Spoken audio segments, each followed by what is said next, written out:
Hello, and welcome to the first in a series of videos from EngineSoft UK focusing on tolerance analysis and how it can help your business to unlock its potential. Today we're going to be talking about 1D versus 3D tolerance analysis and how 3D tolerance analysis can improve your design confidence at every stage of your design. Have you or your team ever reached the assembly stage only to find your parts aren't fitting correctly or have poor surfacing? Or have you signed off on a drawing only for those parts to fail in testing?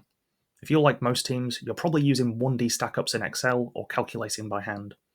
These methods are fast and familiar, but they only tell half of the story. When most teams run a tolerance analysis, they start with something like this, a 1D stackup.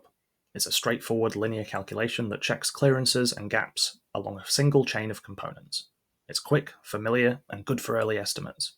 But as designs become more complex with interactions across multiple directions and features, 1D methods start falling short of capturing the full picture. Let's take a look at an example.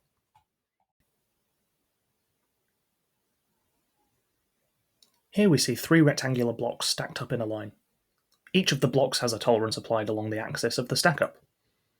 To calculate the total variation encountered along this stackup, we can simply add up the individual tolerances on each block. Once the parts become more complex, however, 1D stackup performance really begins to suffer. These blocks are aligned at differing angles, creating a nonlinear stackup. The total variation along this length is much less clear. 1D stackups can't account for nonlinear effects like this angular misalignment or other off-axis variations. These effects must be accounted for in order to guarantee real-world performance.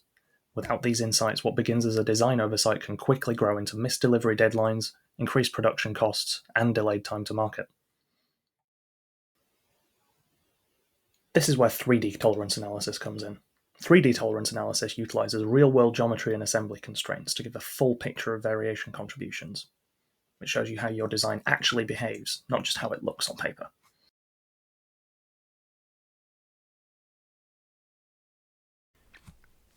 Stay tuned for more videos in our Tolerancing Tooltips series, or check out the Variation Visualize series to learn how to apply this using our 3D tolerance solution CTOL 6 Sigma.